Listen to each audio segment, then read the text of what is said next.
गोविंद गोपाल की जय हो। पराकृत नमद्गंधम परम ब्रह्म निराकरे सौंदर्य सह सर्वस्वं प्रपन्न पारिजाताय तोष्वेतैकपाणये ज्ञानमुद्राय कृष्णाय गीतामृतदुहे नमः। वसुदेवं देवं कंसचाणूरमर्दनं देवकी परमानन्दं कृष्णं वन्दे जगद्गुरुं। वंशी विभूषितकरान्नवनीरदाभात् पीताम्बराधरुणबिम्बफलाधरपुष्पात् पूर्णेन्दुसुन्दरमुखादरविन्दनेत्रात् कृष्णात् परं किमपि तत्त्वमहं न जाने। हरि ओं नमो परमात्मने नमः। श्री गोविन्दाय नमो नमः। नारायण नारायण नारायण नारायण राम राम राम राम राम राम राम। अब बोलो महाराज, कोई बात छेड़ो, पूछो कोई बात, आप पूछो या पूछो, कोई पूछो। वो महाराज जी ये जो खेमका जी आप सवेरे पूछे थे, हाँ, दो कर्ण निरपेक्ष साधन कैसे हो, तो आपने बताया था उसका थोड़ा। कर्ण निरपेक्ष साधन कैसा हो? कर्ण निरपेक्ष साध्य है। साध्य तत्व तो कर्ण निरपेक्ष है कि वो किसी विषय, किसी का विषय नहीं है, तो ऐसा है वो कर्ण निरपेक्ष। कोई किसी का विषय नहीं है, पर साधन कर्ण निरपेक्ष कैसे है, ये प्रश्न है। नारायण नारायण नारायण नारायण नारायण नारायण। अब ध्यान दे आप सुने। जैसे कोई नया आदमी आवे और पूछे ये क्या है, ये गीता भवन है, तो वह जो गीता भवन मान रहे, इसमें कौन सा कारण है बताओ, किस कारण से सिद्ध हुआ है? सम्मत 1974 की बात। उस समय मैं सबसे पहले गंगा जी में आया था। सम्मत विक्रम संवत 1974 अथवा 75। उसमें आया तो उधर के ये क्या कि ये स्वर्गाश्रम है। फिर उधर से गए तो ये क्या कैलाश है, कोई स्वर्ग है, फिर कैलाश है, फिर ये तो बड़े विचित्र है। मैंने अलौकिक लग गया कि स्वर्ग ये सही है, कैलाश भी सही है। मेरे को याद है, कोई बच्चा नहीं था मैं, कई वर्षों की बात है। 74 को कितना होता है कर लो भाई, 73 वर्ष हो गए। उस समय आया था मैं, मेरे पंडित जी महाराज से हमारे को पढ़ाने वाले, उनके साथ था मैं। यहाँ कुंभ था, उज्जैन की अर्ध कुंभी थी, फिर हम यहाँ से अर्ध कुंभी गए। तो उस समय ये स्वर्गाश्रम है और ये कैलाश आश्रम है, इसमें कितने करणों की जरूरत थी सर? उन्होंने कह दिया मेरे कर्ण कौन सा लगा, किस कर्ण से ये साध्य है बताओ।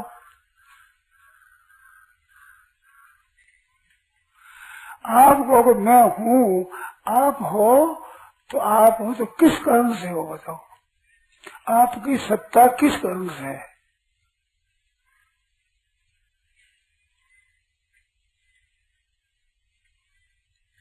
सुबह मैंने ये बात कही थी कि अपने को ज्ञान होता है हरिकत दो तरह से।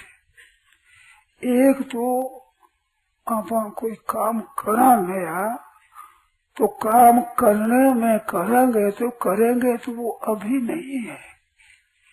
वो जैसे मकान बनाओ तो अभी मकान नहीं है, अभी मकान बनेगा तो उसमें तो कर्म सापेक्ष होगा। परंतु एक मेरे को बात याद आई, जैसे ये याद आई कि 74-75 समय सम्मत की बात है, तो इस यादगिरी में कौन सा कारण है? खूब गहरे पढ़े हुए जिनके पढ़ाई की हुई है वो बताओ कि कौन सा कारण है इसमें।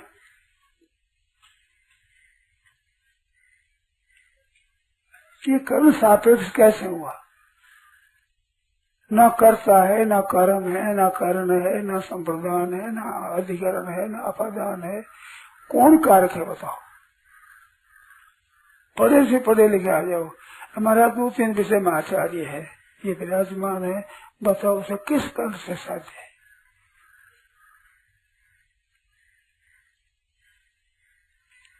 इतना मैं पहचानता नहीं हूँ, परंतु इतना पढ़ो तो कोई सही मिलेगा आपको। व्याकरण में आचार्य है, आयुर्वेद में आचार्य है, ऊंचे से कुछ आचार्य होता है। और हिंदुस्तान अपने भारतवर्ष में नहीं है।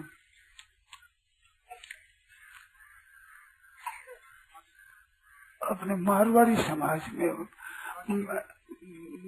राजस्थान में, अब नाम नहीं है, राजस्थान में उसमें अच्छे नंबर हम पास हुआ। आप निर्धड़क निसंकोच कहिए मेरी बात कट जाए, इसमें मैं प्रसन्न होऊंगा, नाराज नहीं होऊंगा। फरमाओ किस कर्म से साध्य है? देखो, नया निर्माण होता है उसमें कारक लगते हैं, परंतु पुरानी बात है जैसी उसको जानने में कारक नहीं लगते। स्मृति है तो अर्जुन ने क्या कहा गीता सुनने के बाद? नष्टो मोह स्मृति लब्धा। स्मृति और लब्धा ये 2 पद कहाँ आते हैं? याद आ गई। मैं तो कई बार सभा में कहा है कि इसके जोड़े का हिंदी में शब्द नहीं मिलता। बीकानेरी भाषा में मिलता है, जोधपुरी भाषा में मिलता है, पंजाबी भाषा में मिलता है, परंतु आपकी हिंदी भाषा में इसके जोड़े का शब्द नहीं मिलता है। किसका? लब्धा का। लब्धा है ना, उसमें जोधपुरी भाषा है लाधी, ये चीज लाधी, बीकानेरी भाषा में लाभी, और पंजाबी भाषा में लब्भी। हिंदी में बताओ, मिल गई, पा गई, ये शब्द है ना। तो ये नए में प्रयोग होता है, पुराने में ही। लब्भी और लाधी नए में नहीं होते, पुराने में होते हैं। पुरानी चीज लाद गया, खोई हुई मिल गई। तो परमात्मा तत्व है, ऐसा नया निर्माण नहीं है। ये बताओ, आपके तो वेदांत सुना हुआ है, क्या नया निर्माण है क्या? ये नया निर्माण में कार्य करते हैं। स्वतः आप साफ है तो स्मृति लब्धा। ऐसे स्मृति मैंने पहला बताया, 34-75 की बात है। ये स्मृति और एक लाधी चीज, इसमें कौन सा कारण है? इसमें कर्म निरपेक्ष, सब कर्म निरपेक्ष है। आप ब्याह होने के बाद में कहते हो ये मेरी स्त्री है, कौन से कर्म से आपने सीखा?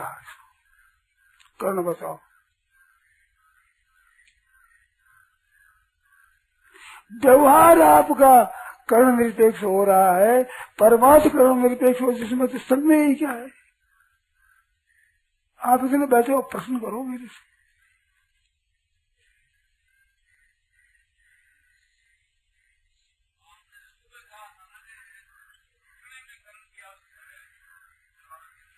क्या कर?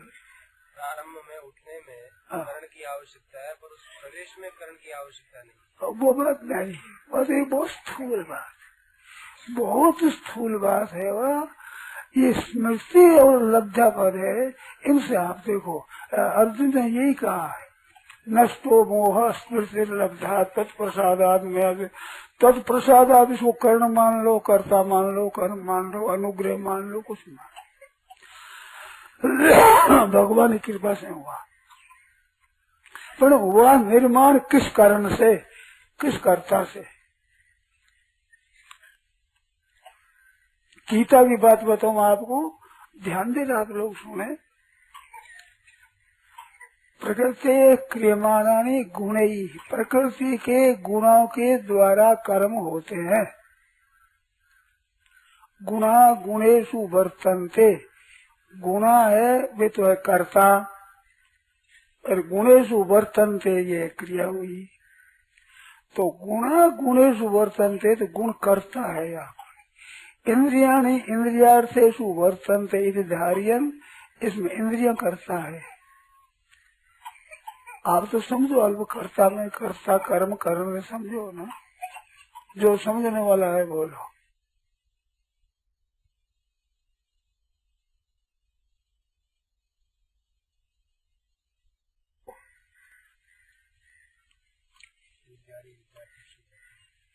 इंद्रियाणि इंद्रियार्थेषु वर्तन्ते, तो इसमें कर्ता कौन है बताओ सर? इंद्रियाणि है कर्ता, गुणा गुणेषु वर्तन्ते, इसमें कर्ता कौन है? और इसमें भगवान ने अन्य वितरे से कहा, नान्य गुणे भय कर्ता दृष्टान। जिस समय में दृष्टा विचार कुशल है, गुणों के अन्य कर्ता को नहीं देखता है, तब मेरे भाव को प्राप्त होता है। तो गुणों को नहीं देखता है तो कर्ता को नहीं देखता है, तब प्राप्ति होती है। कर्ता से प्राप्ति होती ही नहीं। जब कर्ता ही नहीं है तो कर्म कैसे रहेगा? कर्ता की क्रिया में उपकारक कारक होता है ज्यादा, उसका नाम कर्ण होता है। साधक तमम करणम। तो क्रिया की सिद्धि जहाँ नहीं, क्रिया पहुँचती ही नहीं, कर्तृत्व है ही नहीं, कर्तृत्व नहीं है तो कर्म कैसे होगा?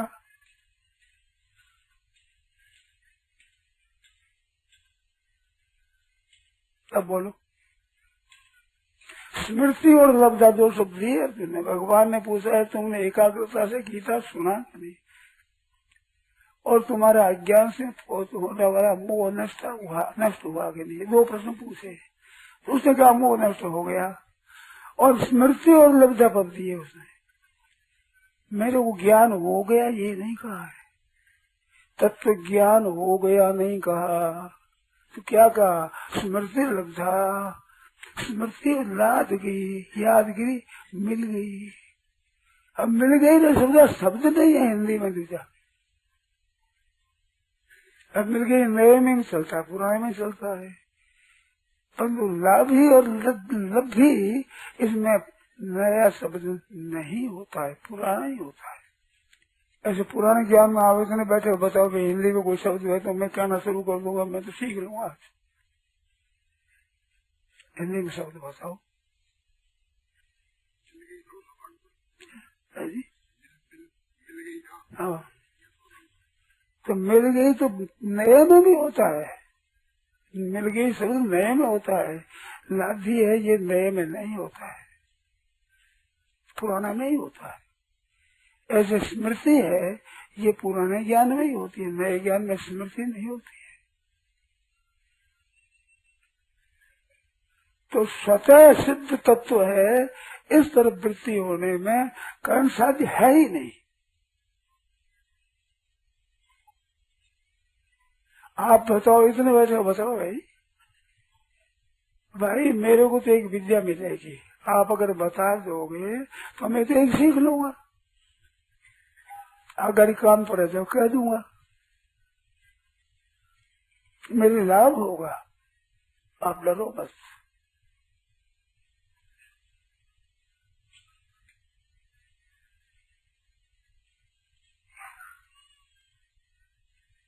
बताओ भाई, जब आपके खुद के होने में, आपके संबंधों में होने में आप माँ को मानते हो, माँ है, दुनिया में कहते मेरे पूज्य माता जी है, कौन सा करने से ये भी मान लेंगे आपकी माता जी है। किस कर सकते बताओ? मेरे ये पिताजी है, मेरी स्त्री है, मेरा ये बेटा है। ये कहने से ज्ञान होता है, पर करण कौन सा है इस ज्ञान में? कौन सा साधन किया इसमें? करण क्या है? जैसे रामेण बाणे नथो बाली, राम जी ने बाण से बाली को मारा, जैसे बाली को बाण से मारा, ऐसे कौन सा करण है बताओ? जैसे आप कहते मेरी स्त्री है, मेरी माँ है, मेरे भाई है, ऐसे मेरा है, ये किस कर्म से होता है? मैं कहूँ आपकी खुद की सत्ता किस कर्म से है? स्वतः सिद्ध सत्ता है, उसमें कर्म नहीं लगता। कर्म निर्माण में लगता है, नया बनाया जाता है उसमें कर्म लगता है। पुरानी है जैसी की जैसी बात में कर्म नहीं लगता, कर्ता नहीं लगता, कर्म नहीं लगता। अधिगुण आदि कोई कार्य को उसमें होता ही नहीं। होता हो तो बताओ भाई, इतना आदमी बैठे हो आप।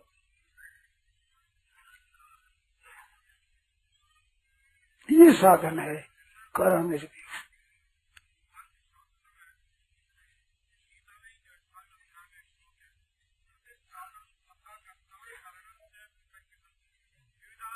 अधिष्ठानम तथा कर्ता करणं से प्रकार हाँ। बोलो। अब हो गया। वो तो मैं जाऊँ, मैंने 100 याद है। देखो इसमें अधिष्ठान कर्म कर्ता कर आदि है, इसमें आप कर्ता को ही पकड़ सकते हो। ध्यान देकर सुनना आप बात को। आप सिवाय कर्ता के और तो कोई पकड़ नहीं सकते। जो भी न्याय व विपरीत हुआ, न्यायी हो चाहे विपरीत हो, क्या कार्य यदि कर्म प्रारभते नर, मनुष्य कर्म का आरंभ करता है, वो चाहे विहित हो चाहे निषिद्ध, 5 हेतु होते हैं। तो कर्म आरंभ करता है उसमें होते हैं, स्वतः ज्ञान में कहाँ होते हैं बताओ? मैं ही बात करती हूँ, सिद्धि है सर्व कर्मणाम, सब कर्मों की सिद्धि के लिए। तो पहले से ही कहता हूँ कि नया कर्म होगा उसमें सब कर्म सब कारक होंगे, परंतु जो वास्तव में है उसको जानने में कोई कारक नहीं है। पहले समझ कर बात करो मेरे से, बिना समझे काम नहीं चलेगा। अच्छा, वो जो कर्तापन है, वो कर्तापन में क्या है?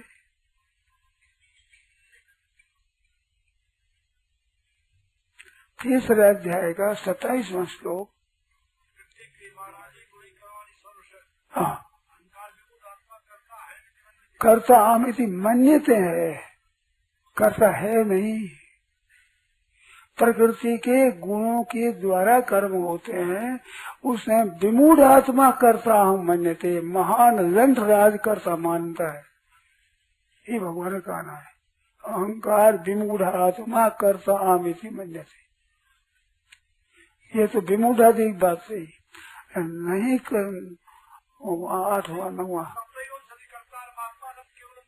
ये तो ये नहीं, वो कहो कि नहीं वो किंचित करो में युक्तो मन्येत तत्वविद, मैं कुछ भी नहीं करता हूँ ऐसे तत्वविद माने।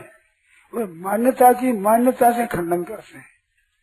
मैं करता हूँ ऐसा तो विमूढ़ आत्मा माने, और मैं कुछ भी नहीं करता हूँ ऐसा तत्वविद माने।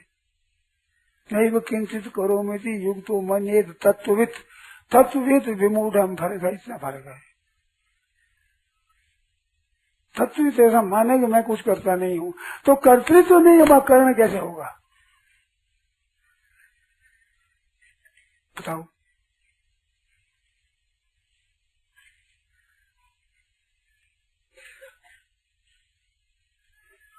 आप निसंकोच भाव से खंडन कर दो, मैं राजी हूँ, मैं नाराज नहीं हूँ।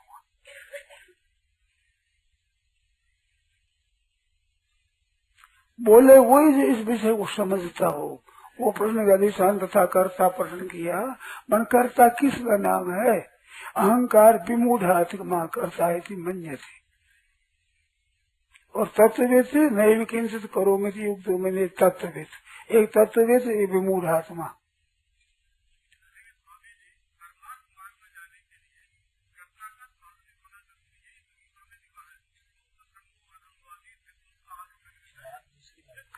वो दूसरी बात मत करो, कृपा लो, इतनी कृपा रखो, मेहरबानी, और बात छेड़ो मत ना। दूसरे वक्त में आप छेड़ लेना, मैं तो पूछने में राजी हूँ, तो नाराज नहीं होता, परंतु जो प्रसंग चल रहा है उसमें बोलो, दूसरी बात छेड़ो मत। ये मेहरबानी रखो, कृपा रखो, और बात मत छेड़ो। आप बात जानने तो और समय में आप छेड़ना, बात करेंगे।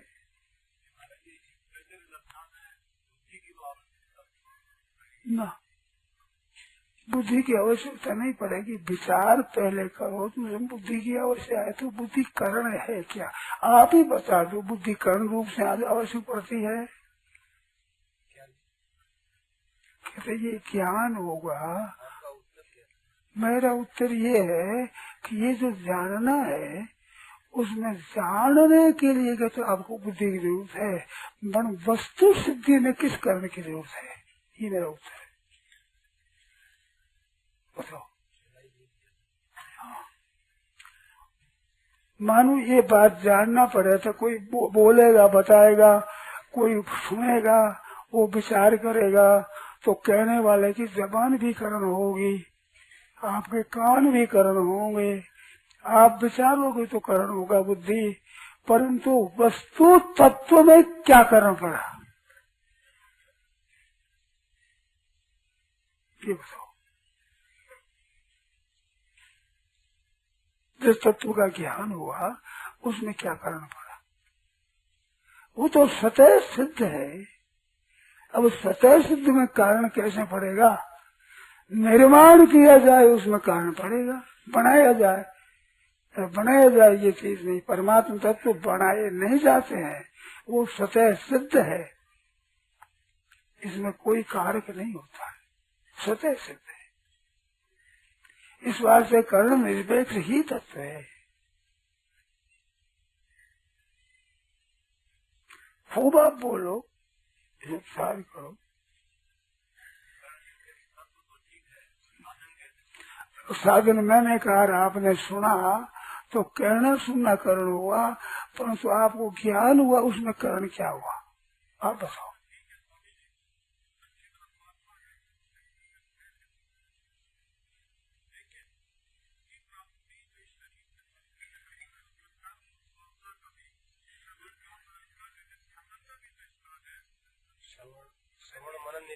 आदि का स्थान शास्त्र में आता है। मैं शास्त्रों की बात नहीं कहता हूँ, मैं तो गीता की अनुभव की बात कहता हूँ। आप अनुभव करके बताओ जरा, आप हो,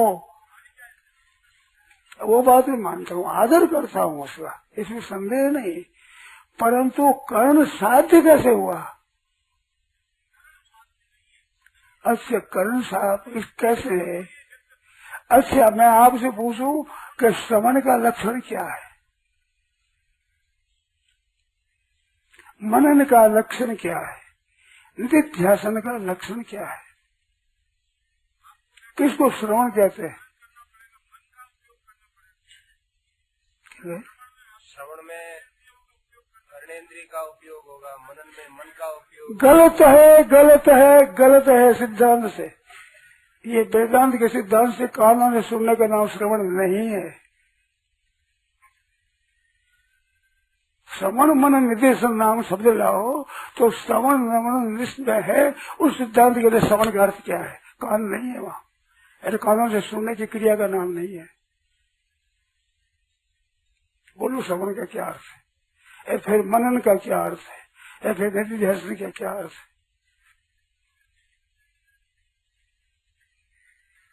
आप तो बातें बड़ी ऊंची बता, हम क्यों, आपने वेदांत ग्रंथ पढ़ा ही नहीं है। पढ़ा हुआ हो तो कानों से सुनने का नाम श्रवण है, कभी नहीं कहते हो। और ये कहते हो तो श्रवण मन निधिध्यासन का प्रश्न नहीं उठा सकते हो।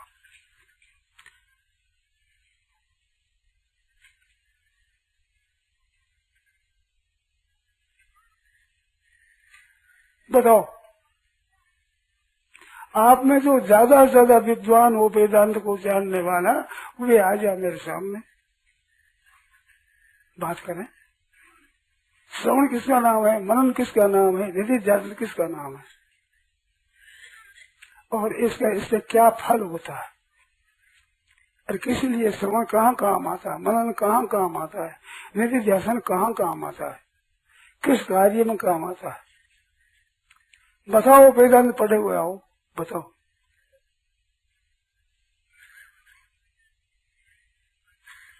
बोलो भाई, आपने हेतु बताया श्रवण मनन निधिध्यासन, तो इनके लक्षण बताओ और इनका परिणाम क्या होता है, ये कहाँ उपयोग में आते हैं बताओ। विवेक की प्राप्ति के लिए है ही नहीं महाराज। कृपा करना, मैं कहता हूँ वेदांत के ग्रंथ भी ठीक पढ़े हुए नहीं है। विवेक, वैराग्य, समाधि, संपत्ति, मुमुक्षुता सतन चतुष्ट संपन्न होता है तब श्रवण का अधिकारी होता है। अब विवेक कैसे हो जाएगा श्रवण से? विवेक तो पहले चाहिए। साधन चतुष्ट संपन्न होता है वो श्रवण का अधिकारी होते हैं। बताओ भी इसमें गलती हो तो बोलो। विवेक, वैराग्य, समाधि, संपत्ति और मुमुक्षुता, ये 4 साधन होते हैं तब श्रवण का अधिकारी होता है। श्रवण के बाद मनन करता है, मनन के बाद निधिध्यासन करता है, निधिध्यासन के आगे ध्यान होता है, फिर समाधि होती है, फिर तत्व पदार्थ संशोधन होता है, उसके बाद बोध होता है। ये है क्रम अद्वैत सिद्धांत का, अद्वैत वेदांत की प्रक्रिया का। 8 अंतरंग साधन है ये 8। पहले विवेक, वैराग्य, समाधि, संपत्ति, मुमुक्षुता 4 साधन होता है तो होता है। उसके बाद में श्रवण, मनन, निधिध्यासन और तत्व पदार्थ संशोधन, ये 8 अंतरंग साधन है। किसी ग्रंथ से पूछा, किसी विद्वान से पूछा, 8 ये अंतरंग साधन है खास। अब इन साधनों से क्या होता है ये बताओ ना। बिल्कुल गलत है, प्राप्ति उसे नहीं होती है। आपके अविद्या है, एक विक्षेप शक्ति है, ये आवरण शक्ति है, इनका नाश होता है, प्राप्ति नहीं होती। आप फिर पढ़ लेना पुस्तकें। श्रवण है प्रमाणगत संशय दूर करने के लिए, मनन है प्रमेयगत संशय दूर करने के लिए, यानी प्रमाणगत, और संशय असंभावना विपरीत भावना दूर करने के लिए है निधिध्यासन। तो दूर करने के लिए प्राप्ति करना है ही नहीं। जाओ ले आओ पंडित से पुण्य ले आओ, बताओ वेदांत पढ़े हुए आओ मेरे सामने। असंभावना और विपरीत भावना, ये असंभावना निवृत्ति के लिए है, परमात्मा प्राप्ति के लिए नहीं है।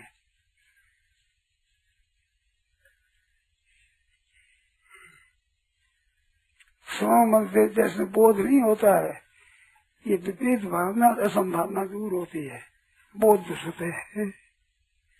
बोध शादी मानोगे क्या? बोध की उत्पत्ति मानोगे तो नाश हो जाएगा। इनसे अगर बोध पैदा होता है तो वो नष्ट हो जाएगा। जो पैदा होना है वो अनित्य होता है। हटकृतकम तथा अनित्यम कार्यत्वाद घटवत।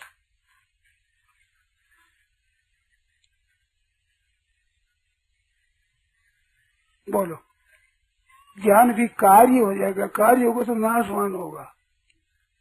और कहा है कि जब ज्ञातवा न पुनर्मोहम एवं प्यासी, फिर मोह नहीं होगा। ये मोह नहीं होगा जो नित्य सिद्ध पहले है उसकी प्राप्ति से। नई प्राप्ति होगी, नई पैदा होगी तो नष्ट हो ही जाएगा। उत्पत्ति चीज है वो विनाशील है, ज्ञान उत्पन्न होगा तो नष्ट हो जाएगा।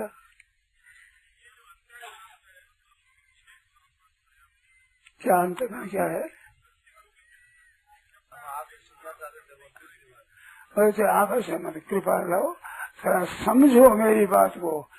ये जो श्रवण निध्यासन है, असंभावना विपरीत भावना दूर करने के लिए, न कि परमात्मा की प्राप्ति के लिए।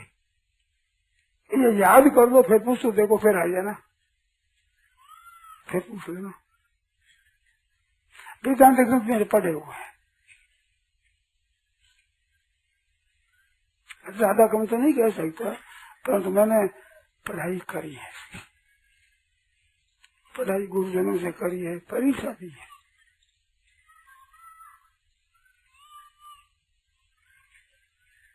और मेरे बात आती है, आप सबसे क्षमा मांगता हूँ कि मेरे जितना आपके अभ्यास नहीं है वेदांत का। आपकी बातों से मालूम होता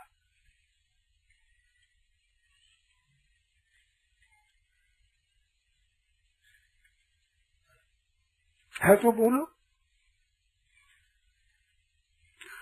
असंभावना विपरीत भावना दूर करनी। असंभावना का अर्थ हो गए प्रमाणगत संशय, प्रमेयगत संशय। उन संशय की निवृत्ति के लिए श्रवण है। तो युक्तियों से, विचारों से जो प्रमाणगत संशय उसको दूर करने के लिए जो विचार करना है उसका नाम श्रवण है। कानों के सुनने का नाम श्रवण नहीं है। वेदांत करता हूँ फिर पढ़ो फिर बोला हो, उसका नाम श्रवण है ही नहीं। और समझी हुई बात का बार बार विचार करके वहाँ उसका मनन करना, जिससे विपरीत युक्तियों का नाश और अनुकूल युक्तियों को लाकर प्रवेश करना, उसका नाम मनन है। और श्रवण मनन के द्वारा जो सिद्ध किया है उसमें मन के लगाने का नाम निधिध्यासन है। तो क्या होगा कि श्रवण मनन से प्रमाणगत प्रमेयगत संशय दूर होगा और वैसे विपरीत भावना दूर होगी। तो दूर करने के लिए है बाबा, प्राप्ति करने के लिए नहीं है। जोर से कहता हूँ, पुस्तक ले आओ, पुस्तक पढ़ लो, ले आओ।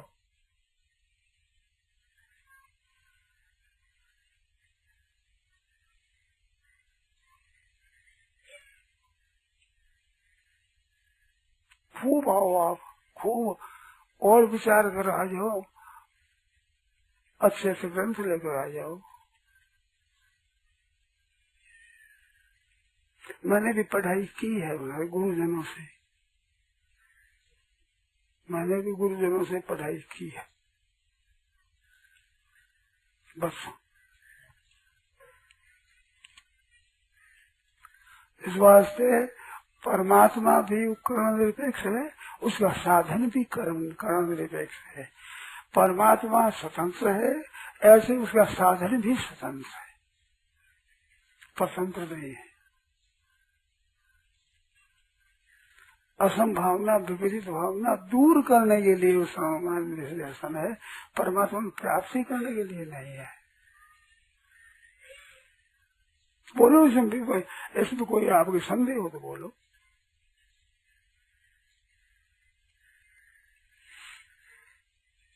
नारायण नारायण नारायण। इस वास्ते मैं बताता हूँ कि जैसे मैंने कहा ये मेरी माँ है, किस कर्म से सिद्ध है?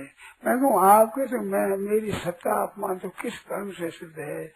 ये स्वर्गाश्रम है, ये गीता भवन है, ऐसे कहा आपने मान लिया, किस कर्म से सिद्धि हुई इसकी? ये गंगा जी है, ऐसे सुनने पर आपने गंगा जी को माना, तो किस कर्म से सिद्धि हुई?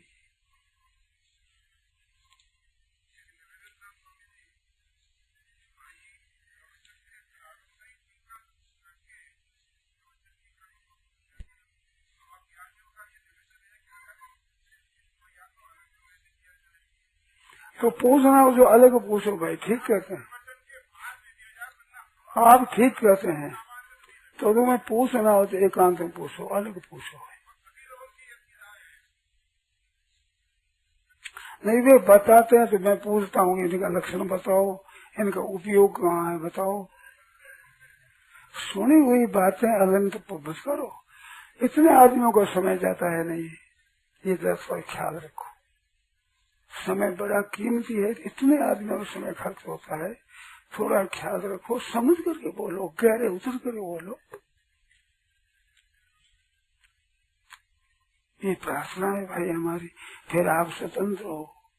देखो दिखने में तो वक्ता बड़ा दिखता है, श्रोता छोटे दिखते हैं, परंतु वक्ता श्रोता के अधीन है। स्वतंत्र सुनने वाले आवे न आवे, देरी से आवे पहले चले जाए, पर मैं देरी से आऊं पीछे आऊं पहले चले जाऊंगा, हो सकता है क्या? मेरे को तो नौकर की तरह ड्यूटी बजानी पड़ेगी, आप हो मालिक। ये बात समझ में आवा ही नहीं, पता नहीं है जी। इस वास्ते अन्नदाता कृपा करो, आप मेरे पर मेहरबानी करो, मेरे को बोलने का समय दो, उसमें बोलने दो। आपको पूछना हो तो फिर पूछ लो, लिख लो, अभी समाप्त होने के बाद पूछ लो। ये बात ठीक कही भाई ने, माने बात सुन लो। आपके अभ्यास नहीं है शास्त्रों का भी। वेदांत की बातें सुनी हुई है, वेदांत की भी पढ़ाई की हुई नहीं है, आप इस जबान से मालूम होता है। तो क्यों बीच में ये विघ्न डालो? पहली बात तो समझो, कृपा करो कृपानाथ, अब ऐसे करना, अंधा था ऐसे कृपा करना। अब ये हमारे अंधासा है सब। इनके घर भी खाते हैं इस वास्ते, और इनकी ड्यूटी बजाते हैं। ये मालिक है, मैं तो एक ड्यूटी पर आ जाऊं, ड्यूटी बजा देता हूँ। अब हमारा समय पूरा हो गया। नारायण नारायण नारायण नारायण। राम। यह प्रवचन परम श्रद्धेय स्वामी जी श्री राम सुखदास जी महाराज द्वारा गीता भवन स्वर्गाश्रम में विक्रम संवत 2047 श्री कृष्ण संवत 5216 ज्येष्ठ कृष्ण चतुर्दशी 23 मई 1990 को प्रातः 8:30 बजे के करीब हुआ। राम।